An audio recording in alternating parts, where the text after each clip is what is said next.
Tov, on est à la rentrée. Shnat Tafshin Pegimel. On a terminé le dernier limoud avec Daniel Perektet. On avait vu énormément de parallèles entre la tfila de Daniel et nos prières qu'on faisait à Yom Kippour ou dans les vidouim. En fait, ce vidouille de Daniel qui est fait dans Perektet est un vidouille qui va être un exemple pour l'histoire entière. J'essaie de vous resituer.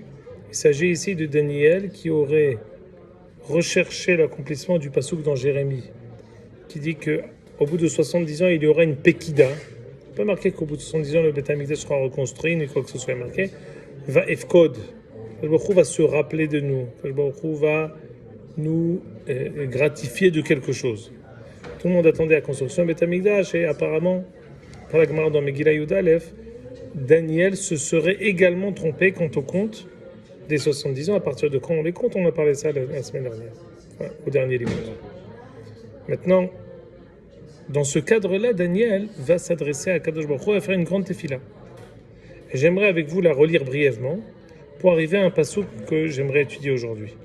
Alors, regardez dans Perektet, passouk Dalet. Vous reprenez ici, on va continuer. Perektet, passouk Dalet, je lis très brièvement parce qu'on a besoin d'arriver plus loin. Va être palel al Hashem Elohai, va être vadé, va omera anna Adonai el gadol anora, shomer abed v'chesed lo'avav, shomer mitzvotav. Daniel rappelle l'alliance indéfectible entre Akadosh Baruch Hu et Am Israël. Hatanu avinu, irshanu maradnu, vesarnu mitzvotecha, vesor mitzvotecha mishpotecha. On a fauté et nous nous sommes ôtés de tes mitzvot. Velo shamarnu el avadecha nevim shel dibru b'shimcha el melachenu saren ve'avotinu el kol am haaretz. On n'a pas écouté tes prophètes. Lecha Adonai tzedaka b'shetavani k'yamazel Yehuda u'shvi Yerushalayim u'chol Yisrael kolen hakim u'chol atzot sheli dachtam shem ma'alim shem ma'aluvach. Nous avons tous honte. Nous te demandons la tzedaka. On m'a dit un pirouche lecha Hashem et tzedaka. Pas ce qui nous arrive est bien fait pour nous. Et on te demande la charité. Lecha Hashem et tzedaka. On te demande la charité. On te demande d'être l'ifni mishoat adin envers nous. Hashem lanu boshet apanim lachen etzanu ve'lavotin shachatanu lach. Lanu boshet apanim. Nous avons honte. Pardon, j'ai sauté un passouk. Hashem Adonai Eloheinu, Arachamim v'Selechot ki maradnu bo. Lo shamanu lekol Hashem Eloheinu, on n'a pas écouté la voix d'Akadosh Baruch Hu. V'chol Yisrael averu et toratecha, v'sor livilti shemoa bekolecha, v'titach aleinu ha'ala ve'hashevu'a. Akadosh Baruch Hu nous est arrivé sur nous ce que tu nous avais adjuré. Parashat Nitzavim, dans plusieurs endroits, que si jamais on ne fait pas les mitzvot, Akadosh Baruch Hu va nous amener toutes les malédictions. Haz v'shalom. Shekitvat vat Moshe Eved Elohim ki hatanu. Ve'yakem et devaro. Le Akadosh Baruch Hu a accompli sa promesse. Dibalan ve'shoftem sheshifatunu le'aviranu ra'a gedola. On parle ici de les klalot qu'Akadosh Baruch Hu a donné à Am Israël dans Parashat Nitzavim. Si on ne fait pas, kema'pechat sedom da'avora, ve'yashlichem eretz haret keyom hazeh, Akadosh Baruch Hu va nous exiler. שכתוב בתורת משה, את כל הרעה הזאת, באה עלינו ולא חילינו את פני השם אלינו לשוב מעווננו להזכיר בעמיתך, nous n'avons pas fait תשובה. וישקוד השם על הרעה. הקדוש ברוך הוא, littéralement, s'est occupé sur le mal. C'est-à-dire qu'il a pris en projet de nous punir pour tout le mal que nous avons fait. Quand on te dit à propos de quelqu'un, c'est un shakdan. C'est un shakdan. Il est choqué. Il se penche. Ici, Akadosh Baruch Hu Haz v'Shalom s'est penché vers nous pour le mal. Vayishkod Hashem al hara'a. Vayivi'eha aleinu ki tzadik shemenu al kol ma'aseh she'atzonu shamanu b'kolo. Ve'ata Hashem Elohim asher hotzeta t'am Israël b'yad chazaka. Ta'azchaj kol hazon hatanu rasha'anu. Encore un passouk qu'on dit dans les Tahanunim de lundi jeudi. Adonai ki chot tzidkotecha yushov da'apecha v'hamatecha mi'elecha Yerushalayim el kodshecha. Ki v'chatenu avonavotenu shemecha haipa lechol sivotenu. Daniel s'adresse à Akadosh Baruch Hu, lui demande d'inverser le courroux, la colère qu'il a contre Yerushalayim. Écoute ma prière, dit Daniel à Kadosh Baruch Hu. C'est très important ce passage. Tourne-toi vers ton Mikdash qui est détruit. Ça veut dire quoi ça? Tourne-toi vers ton Mikdash qui est détruit. On parle du premier Beth Amikdash, de quoi on parle? Daniel s'adresse à Kadosh Baruch Hu, reconstruire le deuxième Beth Amikdash? De quoi s'agit-il? Tourne-toi vers ton Beth Amikdash détruit, le premier. Et Ma'an Adonai fait ça pour toi. Ate Elohai uznecha oshema. V'kachnei orishon memotenu ve'ha'ir asher nikra shimcha alea. Tourne-toi vers Yerushalayim ki lo al tzidkotenu hampilim ta'anu lefanecha. Nous ne nous tournons pas vers nos mérites, mais plutôt al rachamecha arabim sur tes miséricordes. Adonai shema, Adonai selacha, Adonai kshav ve'aseh al te'achar. Et Ma'ancha Elohai ki shimcha nikra al yirecha ve'alamecha. Fais ça pour ton peuple. pour ton nom qui est appelé sur nous. ועוד אני מדבר ומתפלל ומתוודה חטאתי וחטאת עמי ישראל ומפיל תחנתי לפני השם אלוהי על הר הקודש אלוהי. Encore je continue, dit Daniel, de me tourner vers toi et de t'implorer. ועוד אני מדבר בתפילה והאיש גבריאל שראיתי בחזון בתפילה מואב ביעף נוגע אליי כיד מנחת ערב. Pendant que je me tournais vers toi et que je priais, Gabriel se présente à moi et me touche d'une negi'a. Yaven vaidaber ami se tourne vers moi et il me dit Vayomar à Daniel atta yatsati laskilcha vina. Maintenant je vais t'apprendre quelque chose. Dit Gabriel à Daniel suite à la prière de Daniel. Bithilat tahanunecha, au début du moment où tu t'es imploré, tu as imploré à Kadosh Baruch Hu, yatsa davar. Tu as eu quelque chose, tu as atteint, tu as décroché quelque chose de la Kadosh Baruch Hu par ta prière. Vani bati le'agid ki hamudot ata. Je viens te dire que tout ce que tu as dit devant Kadosh Baruch Hu sont des choses qui sont voulues, qui sont désirées, ce sont des bonnes choses, dit Gabriel à Daniel. Toutes tes miséricordes sont bienvenues. Uvin bad davar ve'aven b'mar'eh. Alors je te demande de comprendre ce que je vais te dire. Alors là ici on va avoir un théorème. Shavu'im shiv'im נחתך על עמך ועל עיר קודשך לכלה הפשע ולהתם חטאות ולכפר עוון ולהביא צדק עולמים ולחתום חזון ונביא ולמשוח קודש קדשים ותדע ותשכל מן מוצא דבר להשיב למות ירושלים עד משיח נגיד שבועים שבעה cette fois 70 ושבועים 62 תשוב ונבנתה רחוב וחרוץ ובצוק העיתים ואחרי השבועים 62 ואחרי 62 fois 49, 62 fois 7, יקראת משיח ואין לו, והעיר והקודש שחיתם נגיד הבא, וקיצו בשתה ועד קץ מלחמה נחלץ השוממות. והגביל ברית לרבים שבוע אחד, וחצי שבוע ישבית זבח ומנחה, ועל כנף שיקוצים משומם, ועד כלה מנחלצה תיתח על שומם. Voilà ici un théorème qui est totalement caché, totalement une énigme qui est dite de Akadosh Baruch Hu par Gabriel à Daniel. J'aimerais moi m'arrêter que sur le premier passouk qu'on va étudier aujourd'hui, dans le passouk Kavdalet. Shavu'im shiv'im nehtach al amecha ve'al er kodshecha. 7 fois 70 ont été décrétés sur ton peuple.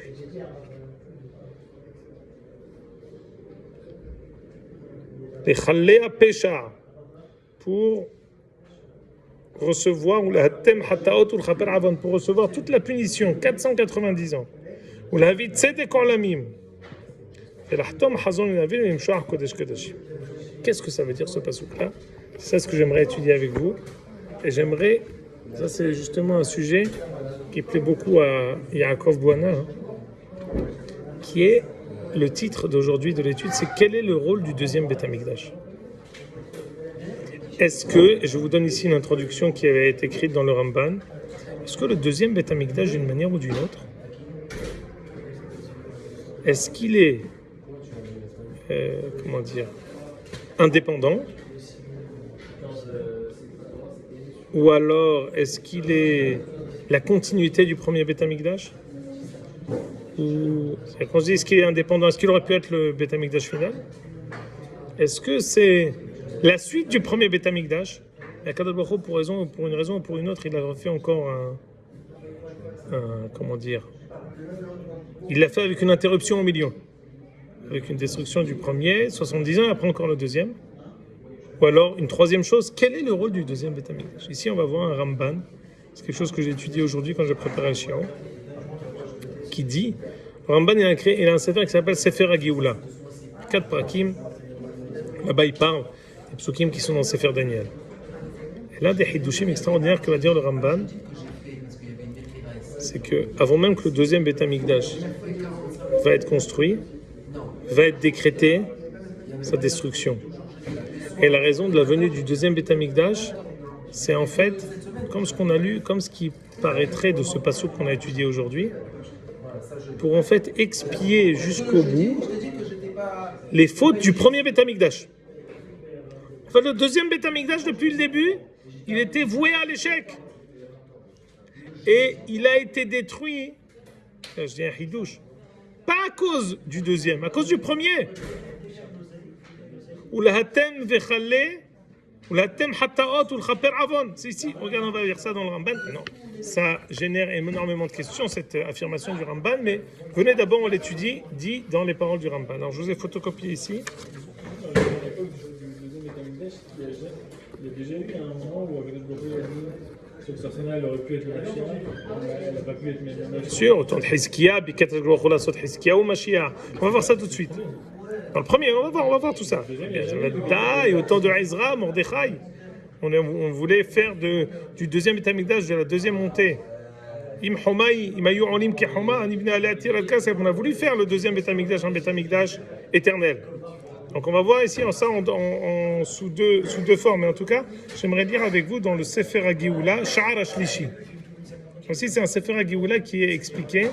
Écoutez, ici c'est 8 pages. Et en fait, on aurait pu faire tout tenir dans une page. Donc là, c'est 1, 2, 3, 4. Et voilà. C'est de l'autre côté, monsieur Halimi. Là où il y a marqué Sha'ar HaShlishi. Alors je vous lis ça de manière très brève et je traduis les morceaux choisis. Sefer Hazeh, Retzoni Lomar Sefer Daniel, dit le Ramban. Dans le Sefer Daniel, on comprend d'une manière très claire et très explicite le sens du deuxième Beit Hamikdash. Combien on a dit? Shavuim, Shiv'im. 490, c'est quoi 490? C'est très simple. C'est 420 plus 70. Combien de temps le deuxième Beit Hamikdash il a tenu? 420. Combien de temps on était en galoute? 70. Donc 420 plus 70, ça fait 490. D'ores et déjà, avant même la construction du deuxième Beit Hamikdash, parce que Daniel, il a dit, mais attends, on a terminé 70 ans, on n'a pas eu encore le Beit Hamikdash, qu'est-ce qui se passe? Et il a prié à Kadosh, il dit, Hazakou Baruch, ta prière est bonne. Gabriel a décidé, Kadosh Baruch, par le Beit Gabriel, a décidé de répondre à ta tefila. Quoi? Sache 490. En réponse à la prière de Daniel, donc avant même que le deuxième, ça c'est quelque chose de on va dire, d'indiscutable, qui dit le Ramban dans le Sefer Daniel. Le Inyan du Beit Sheni, on le voit d'ores et déjà, il a été décrété avant même sa construction, sa destruction. C'est ce qu'on voit ici.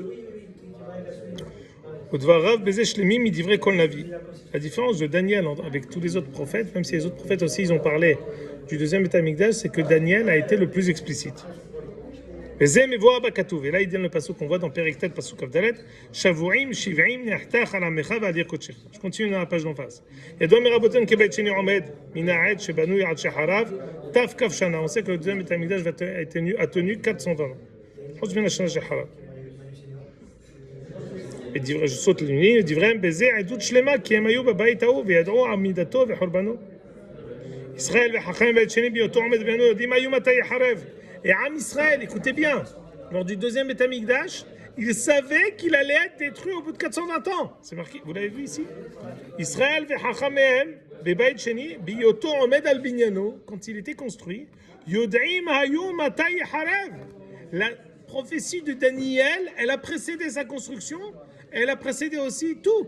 De telle manière que même quand il était construit, ils avaient reçu de la part de Daniel qu'il allait être détruit au bout de 420 ans.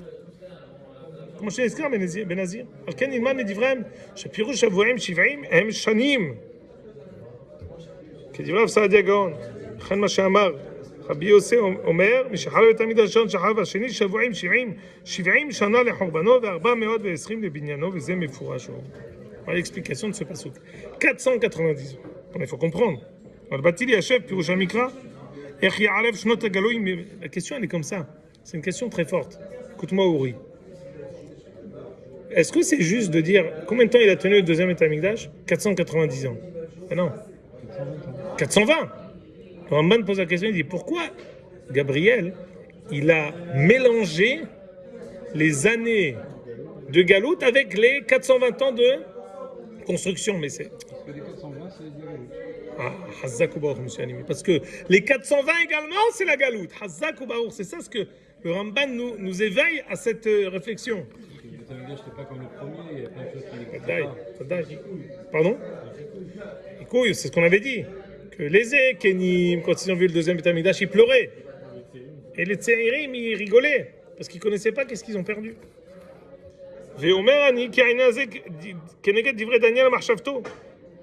écoutez bien ici, il va prendre la prière de Daniel, il va la souligner. Comme il te parle là-bas, comme je katouf. והאר פניך על מקדשך השמם. וגם כן, אני חושב כי נשלמו ימי הגלות ההוא. כבר לקחו מיד השם ככל חטאותם. Daniel croyait que ça y est, il dit voilà, ça y est. Regarde ton Beth Amikdash détruit, ça y est. C'est les punitions, l'exil qui nous a été décrété à cause des fautes du premier Beth Amikdash, on les a consommés, on a payé. Il dit à Beth, Daniel dit à Kadosh Baruch Hu, à Beth, Ha'er panecha al mikdashecha Hashem, ça y est, reconstruis-le, ça y est. Et qu'est-ce qu'il lui répond? On n'a rien compris. J'ai reçu ta tefila, mais sache, pas du tout, on est bien loin. Hâte que tu aies mitpalel pour la construction du Beth Amikdash final. Je te dis que Bichlal, les avonot du premier Beth Amikdash n'ont pas été terminés. ונאמר בתחילת תנחונך יצא הדבר. En quoi cette fille a été exaucée? Elle n'a pas été exaucée. Justement, il lui dit, ta prière, elle a été écoutée en ce sens. Je réponds à ta prière. Ah, je réponds à ta question. אתה באתי אני להגיד לך כי חמודות אתה, והודיע המלאך כי מתחילה נגזר חורבן על הבניין הזה אשר מבקש, ושלא נשלמו עדיין שני הראשון. Les années du premier Beth Amikdash, c'est-à-dire ce qui a été décrété en punition au premier Beth Amikdash n'a pas encore été terminé. ואמר לו, אל תחשוב, tournez la page, שנתקפו חטאותיכם בחורבן זה, ne croyez pas que vos fautes du premier Beth Amikdash ont été expiées. כי שבועים שבעה נחתך, לכלות פשעים רצון, אשר יחתך להם הזמן הזה, שיכנסו בגלות עד כלי פשעיהם. Ça veut dire quoi? Après, il faut... C'est ça la question que je vais vous poser. D'où la question que je vais poser. Si on dit que le deuxième Beth Amikdash, c'est la suite de la punition du premier, pourquoi il a été reconstruit? Pourquoi on l'a fait? Quel est le but? Je vous ai pour ça donné une deuxième feuille. C'est le pirouge du Malbim sur le Sefer Haggai. C'est que les trois derniers prophètes, Haggai, Malachi ou Zecharia, c'est la fin de la prophétie, c'est Malachi. C'était au temps du deuxième Beth Amikdash. Mordechai était au temps du deuxième Beth Amikdash. Mordechai, c'est Malachi, c'est Mordechai, qui ont voulu les identifier. Regardez maintenant ici la Akdama du Malbim au Pirouche du Sefer Haggai. D'abord, j'ai le premier pasuk du Haggai. Bishnat Shetaim le Daryavesh Hamelech.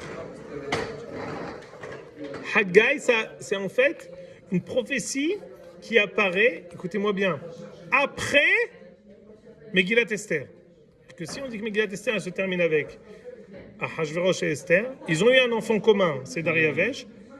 La prophétie de Haggai, c'est au temps de Daryavesh, le fils de Ahashverosh et Esther. Maintenant, écoutez le pirouche du Malbim. Il va ramener un pirouche d'Abrabanel et il va rebondir. On va avoir plusieurs réponses très intéressantes. Vous voyez en bas, sur le pirouche Geh Hizayon, Kvar Bi'er Rabbi Yitzhak Abrabanael. Vous l'avez? Tu l'as, Uri?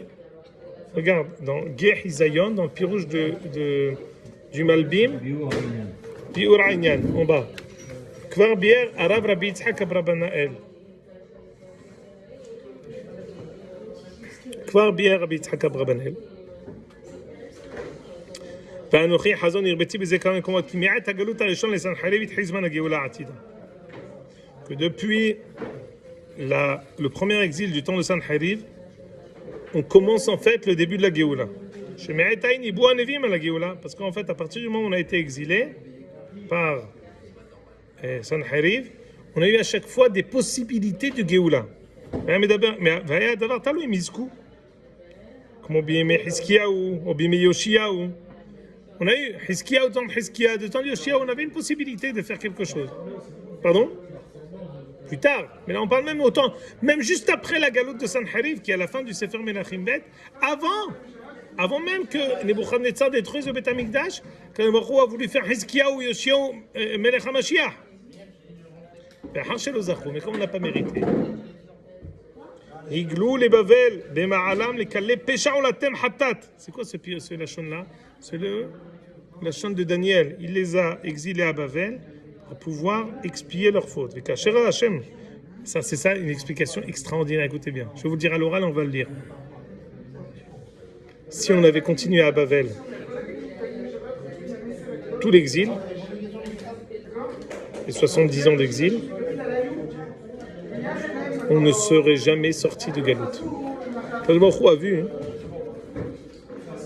que c'est comme ce qui nous arrive maintenant, d'une certaine manière. Il y a des galouillottes, je vais vous dire, aux États-Unis. Il y a des galouillottes que si tu pars pas maintenant, c'est fini. C'est ce qui se passe déjà. Ils sont déjà mariés avec des goïms. Enfin, une première, deuxième, troisième génération, c'est fini. Ils sont avalés.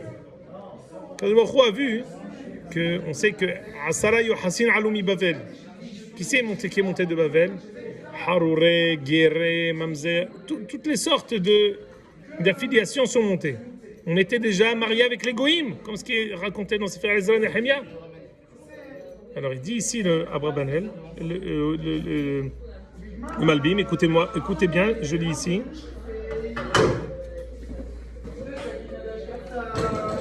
כאשר ראה השם שאם היו נשארים בגלות בבל היו נטמעים בין העקום והיו יוצאים מכלל הדת. Ils auraient été avalés par l'exil de Bavel. כבר התערבו זרע קודש בעמי הארצות ושכחו לשונם ותורותיו. לכן פקדם פקידם מעט על ידי כורש. והעלו עמהם עד שגנזו גדולה ושבו את התורה ואת העטרה ליושנה. Ça veut dire quoi? C'était comme une sorte, c'est exactement en rapport. On n'a pas terminé Sukkot qu'on parle de Hanouka. C'est ça la fête de Hanouka. On est parti en galoute avec la fête de Hanouka. La fête de Hanouka, c'est la fête de Torah Shebe'alpeh. On dit Anshe Knesset Agdola, Haim Amru Shilosha Devarim. Shimon HaTzadik Haim Isharei Knesset Agdola. Anshe Knesset Agdola ont préparé la galoute. Ils ont préparé notre possibilité de subsister pendant les 2000 ans de galoute. Et en fait, le deuxième Beth Amikdash a été comme une bouée de sauvetage, comme une préparation à la sortie en galoute pour pouvoir subsister jusqu'à la Géoula Atida. Vous entendez bien? Pourquoi le deuxième Beth Amikdash, si on sait qu'il va être détruit?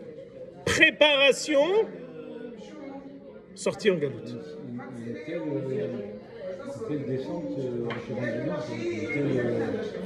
On voit, vous le voyez? On voit que Asara Yohasin Alumi Bavel, quand ils sont montés avec autant de courage, autant de Israël, et Asara Yohasin qui sont venus de Bavel, c'est tous des psoulé hitoun.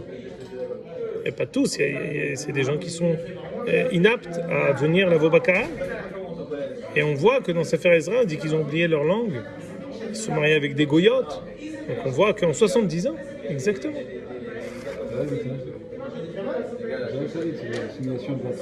Mais bien sûr, l'assimilation elle va très vite. Regardez toutes les personnes qui sont montées en Israël, que leurs parents étaient des rabbanim ou leurs grands-parents des très grands rabbanim, mais eux ils sont quoi aujourd'hui? Tu vois pas un saméman de religion dans leur mariage, dans le cas où ils se mariaient avec un juif ou avec la rabbanoute. Pourtant on est en Israël. Quand l'assimilation elle commence, alors on est avalé par l'assimilation. Je continue à lire. Pekadam pekida me'at. על ידי כורש, ועלו עמהם אנשי כנסת גדולה ושבו את התורה ואת העטרה ליושנה. וגם שבעת ההיא לא היה עדיין זמן גאולה עתידה, דניאל ראה 4 מלכויות שימשלו ישראל. Et Daniel, pendant cette période-là, a vu les 4 מלכויות. ראו כמה נביאים, mais aussi d'autres נביאים qui ont vu ces 4 מלכויות. בכל זמן האפשרויות, et ça c'est חשוב, parce que là c'est encore quelque chose qu'on n'a pas vu dans le Ramban. Mais à chaque fois, c'est une expression qu'on répète souvent. À chaque fois, il y a des fenêtres.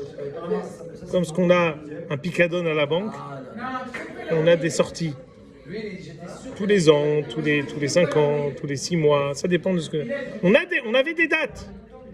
Une des dates, c'était quand Korach nous a dit de venir. Et c'est une réponse encore. C'est une réponse supplémentaire au rôle du deuxième Beth Amikdash. Dans quel sens? On aurait pu... Vous avez posé la question, M. Halimi, pourquoi on a eu le deuxième Beth Amikdash? Finalement, il était voir. Alors, première explication, c'est la suite de la punition du premier Beth Amikdash.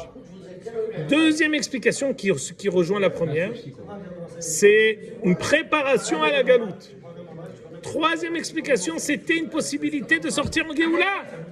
Comme ce qu'il y a eu la possibilité pour Hizkiya de faire une Géoula, s'il avait dit une chanson, s'il avait été reconnaissant envers Akadosh Baruch Hu après la Milchama avec Sancheriv, il y a des portes de sortie. Si on était monté en force au temps de Mordechai et Esther, la Gemara dans Yom HaTet, elle dit ça aurait pu être le Beth Amikdash final.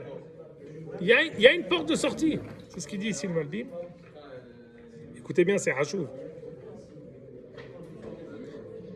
כמו שכתבו חז"ל, ראויים היו ישראל לעשות להם נס בימי עזרא אלא שגרם החטא. Au temps de Ezra, au temps de Koresh, on aurait pu avoir le Beth Amikdash final. Même quand il a été construit, on avait la possibilité qu'il soit éternel. S'ils avaient fait Teshuvah, qui aurait été le Melech HaMashiach? Zerubbabel. Pourquoi? Parce que Zerubbabel était de la tribu de Yehuda. Il a commencé au moment du deuxième, il est à ce moment-là avec Yehoshua Kohen Agadol, le temps de Hanania, Michel Vazaria. Il est dans toute cette période-là. Il y avait Nehemia, il y avait Ezra, il y avait Zerubbabel. Non, mais Zerubbabel était du Shevet Yehuda. Pas Nehemia. On a besoin de... C'est pour ça qu'il a choisi Zerubbabel parmi d'autres.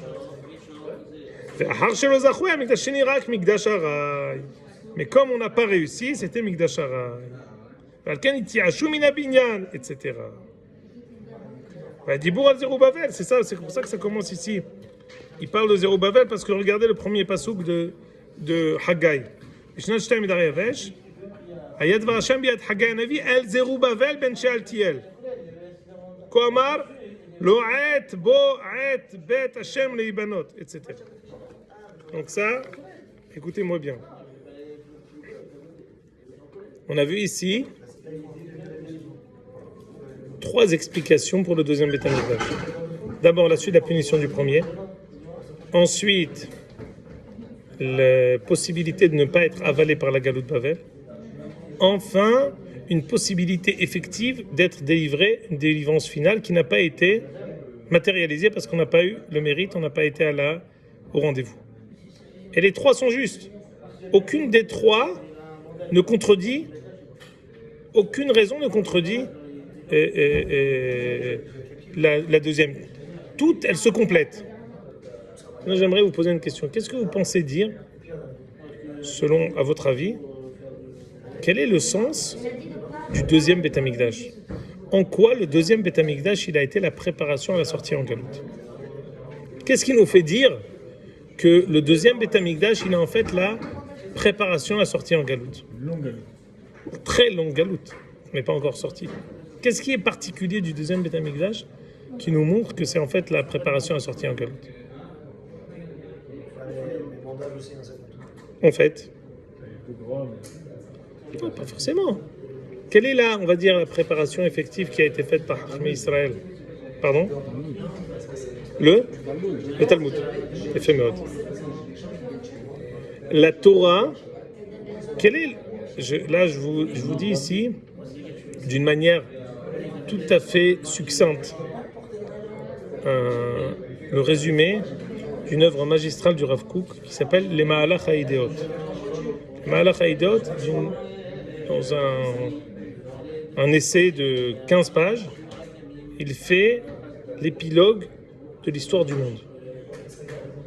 Avec, depuis la création du monde, plus exactement depuis la sortie d'Égypte, la création de l'Am Israël, jusqu'à aujourd'hui. En passant par Yetziat Mitzrayim, les Shoftim, Matan Torah, les Shoftim, les Melachim, Beth Amikdash Rishon, Beth Amikdash Sheni, et enfin la Galoute, pour arriver au renouveau et au retour de l'Am Israël. Quelle est la particularité? On avait parlé de ça énormément dans Sefer Echa. Quel est le shoresh du Het qui nous a amené la Galoute? C'est quoi la racine de toutes ces avérotes-là qui nous causent en fait le fait d'aller en Galoute?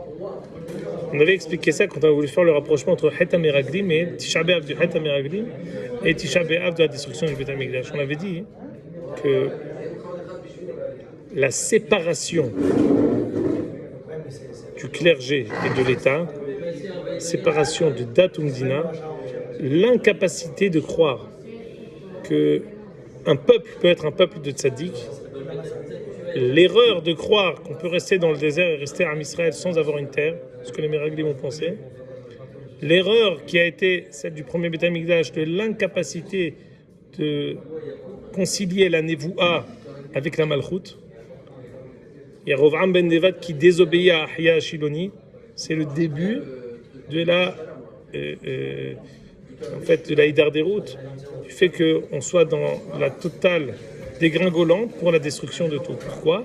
Parce qu'on croit, pas seulement quand Yerovan ben Nevat désobéit au prophète, c'est pas seulement une désobéissance, c'est aussi une conviction de l'incapacité de la Malchut d'être assujetti à la névoie. L'incapacité donc, de l'État, de la monarchie, d'être en totale conciliation avec Dvar Hashem. Comme c'était deux choses. C'est ce qui se passe aujourd'hui, c'est l'enjeu aujourd'hui. On est avant les élections, c'est aujourd'hui l'enjeu des élections. Est-ce que Dinat Israël était comme la France? Il faut donner des droits à tous ses habitants. Et en fait, il y a plusieurs minorités, au même titre qu'il y a les Haredim, les religieux, il y a aussi les Arabes et les immigrants. C'est comme ça.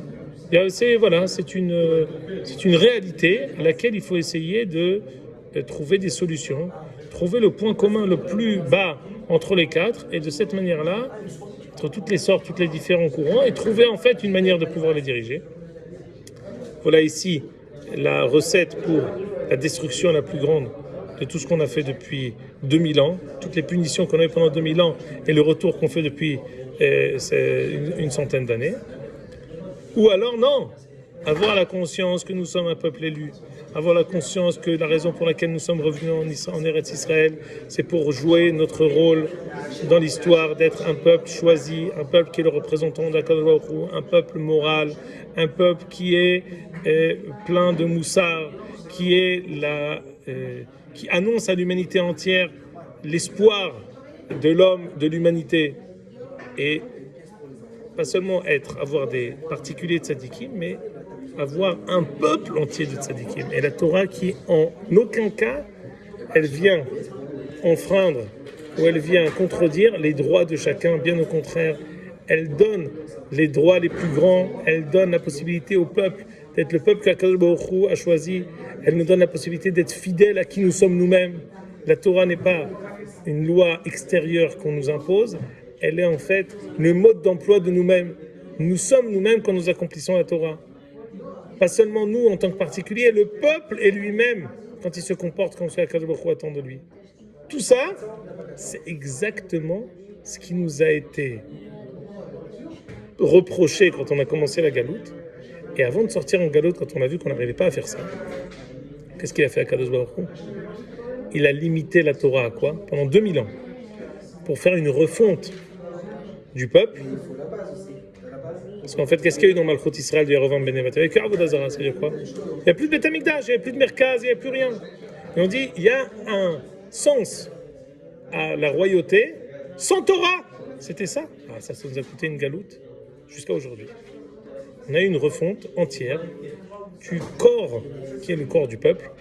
On a été dispersés partout en espérant que lorsque nous allons revenir, nous allons avoir une itahavut hadasha. Comme si tu prends la pâte à modeler, tu essayes de refaire maintenant quelque chose de nouveau. Et pour cela, on a dû pendant 2000 ans nous limiter à quoi? À l'accomplissement de la Torah et des mitzvot stricto sensu. De limiter le judaïsme à quoi? Limoud, mitzvot, Kiyom Torah mitzvot, sans aucune vie de peuple, sans aucune vie de collectivité sur sa terre, sans aucune vie de klal. Pourquoi? Parce que justement, il y a une volonté profonde de briser, de disloquer le klal qui était avant, il était trop mauvais. À l'image de ce qu'on va lire dans Parashat Noach. Quand on était dans Parashat Noach, on a voulu s'allier contre Akadosh Baruch Hu, allez, faire un tour de Bavel. Sham balal Hashem sefat kol haaretz. Bavel, quand on est en Bavel, c'est pour nous disperser. Comme ce qui était au temps de Noach, on a été dispersé de là-bas, c'est ce qui a été, on a été exilé en Bavel pour être dispersé. Le but ultime, c'était de casser ce corps qui était Am Israël pour espérer quelque chose de nouveau. C'est pour ça qu'on a été, entre guillemets, éprouvé par quoi? Revenez en Israël. On dit non, ils ne sont pas tous venus. On a fait une tentative. Je veux vous voir revenir après ces 70 ans d'une autre manière que vous êtes sortis. On revient comme on est sorti. Ben, en fait, l'utilité de la galoute n'a pas porté ses fruits. Donc là, vous partez, ad ve'ad bichlal. Vous partez à une galoute qui est à très long terme. Et on va faire d'abord, on va se limiter, on va se concentrer sur ce qu'a dit M. Pardo, le Talmud Bavli. C'est différent aujourd'hui de relais Babel. Aujourd'hui, vous savez comment c'est différent? Akadosh Baruch Hu a décidé que c'était différent. De visu, on est dans une situation. Non, la réponse très claire que je vais vous donner, je ne sais pas. Mais la vraie réponse, elle est que on voit ici que Akadosh Baruch Hu nous rappelle. Akadosh Baruch Hu voit ici que nous avons un potentiel, comme un père qui appelle son fils et qui lui dit tu peux. Il dit non mais je peux pas. On y fait une troisième galoute. Alors, il y a une certitude la plus grande que nous vivons une dernière Géoula. Ça, c'est la plus grande certitude qui existe. Non, la Géoula, elle est finie. Nous sommes maintenant en dernière phase de rassemblement. Parce que le Yerushalmi dit que la troisième fois qu'on revient en Israël, c'est un retour, il n'y a plus de Galoute après. Donc ça, c'est la certitude la plus grande. Maintenant, on ne comprend pas les caractéristiques, la manière dont ça se passe. Moi, je comprends très bien là. Justement, le fait que le mashber que nous vivons maintenant, la crise, elle est autour de ça, ça veut bien dire que c'est ça le sujet. On revient pourquoi? Justement pour faire cette sougia, pour les varer cette sougia, pour qu'on puisse l'étudier, pour qu'on puisse maintenant se comprendre l'importance de centraliser le pouvoir religieux autour de la rabbanout, l'importance de donner une préférence pour Am Israël qui est revenu sur sa terre, la volonté de donner à Médina d'Israël une Médina yéhoudite et pas une Médina comme une autre. C'est justement le fait que ce soit ça, les sujets de bagarre, ça veut bien dire que c'est pour ça qu'on est revenu. Vous comprenez, M. Halimi? C'est le siman le plus grand, parce que c'est ça justement la raison pour laquelle on a été exilé. C'est pour ça qu'on revient. C'est à dire, mais comment on va le faire? D'abord, il faut avoir la plus grande conviction que ce qu'on fait, on est avec Akadosh Baruch Hu. Akadosh Baruch Hu nous a rappelé à sonner dans le chauffard du kibbutz Galouyot maintenant. Avec ces lunettes-là que nous devons regarder tous les événements que nous vivons aujourd'hui. La Géoula, elle est certaine. Comme ce que dit souvent le Rav Tao, plus encore que le soleil se lèvera demain matin, la Géoula arrivera. Pourquoi? Parce que la raison pour laquelle le monde a été créé, c'est pour qu'il y ait la Géoula. Le soleil, Yehoshua, il peut l'arrêter. Il peut continuer, il peut ne pas continuer. S'il sert le Kivuna Klali, la raison pour laquelle il recrée le monde, alors il se lèvera demain. Mais s'il ne sert pas le dessein divin, c'est possible qu'il ne se lève pas le soleil. Par contre, la Géoula, c'est le but ultime, Géoula Kadma La'olam. C'est le but ultime de la création du monde. Pour que finalement, on arrive à Géoula Goy Veloav. Ani Ma'amin Shem Mashiach Yavo. Ça fait partie des 13 fondamentaux. Donc, ici, on a la certitude que c'est ça. Non. Comment? De quelle manière? Qui? Qu'est-ce qu'on fait? C'est justement l'enjeu. C'est d'où la banqueroute la plus grande que nous vivons. D'où l'importance de comprendre que quand on est appelé à voter pour les partis religieux, on est appelé à voter pour le futur même de toute cette Géoula, le futur même de Médina d'Israël, le futur de l'enjeu pour lequel nous sommes revenus après toutes ces années de galoute. C'est pas autre chose, c'est bénafché nous. Quand il est question ici de nous forcer à disloquer la cellule familiale, quand il est question ici de nous forcer à convertir d'une manière... C'est tout à fait dommage. Je vais vous dire une chose. Depuis cette dernière Ma'arechet Bechirot, ça fait 5 fois qu'on sort en élection. Depuis la première fois où le Rav Tao a dit que l'enjeu ici c'est Médina Yehudit ou non, C'est la raison pour laquelle M. Lieberman, parce qu'aujourd'hui j'étais dans la voiture, je revenais de Ramat HaSharon, figurez-vous que M. Lieberman dit celui qui veut voter pour les partis sionistes religieux, il faut qu'il sache qu'il reçoit comme dirigeant religieux le Rav Tao. C'est-à-dire que lui, il ressent que la personne qui est contre lui, c'est exactement ce que je suis en train de dire. Regardez quand même la chose impensable qui s'est passée. Monsieur Lieberman, qui a été quelqu'un de droite, de manière profonde, il a décidé finalement, il a eu besoin de choisir entre deux choses. Médina Yehudite ou alors la droite, Eretz Israël, toutes ces valeurs-là qu'avant il défendait. Face à Médina Kol Ezrahia, être un peuple qui est Chol Ha'amim. Il a compris que c'était ça l'enjeu de toutes ces élections. Il a dit, je préfère avoir une Médina laïque. Je préfère retourner. Celui qui a éveillé tout cet enjeu, toute cette, on va dire, toute cette sougia comme le centre de toutes les élections, c'est le Rav Tao. C'est ce qu'on a sorti, la Miflaga de Noam, c'est ça ce qui a été éveillé. C'est ça ce qui a été mis au devant de la scène. Et à partir de ce moment-là, maintenant c'est le Likoud, c'est Chasse, c'est Yahadut HaTorah, c'est tout le monde qui parle de ça. Et c'est nos détracteurs aussi qui disent ça. Vous voulez quoi? Vous voulez Médina Yehudite d'après le Rav Tao? Eux ils sentent le plus grand ennemi, ils sentent qui est son plus grand ennemi. C'est-à-dire quelqu'un, ils sentent qui est son plus grand ennemi, même s'il ne le sait pas, son mazal il le sait. Nous, on ne sait pas quand vous dites. Nous, les partis religieux, on dit non, bon, on est pour les yeshivot, on est pour la Torah, on est pour les mitzvot, on est pour le Shabbat, on est pour les subventions, on est pour les familles. Mais maintenant, on a conscience plus que jamais que le sujet ici, c'est être ou ne pas être. C'est ça ici l'enjeu. Vadaï, c'est ça.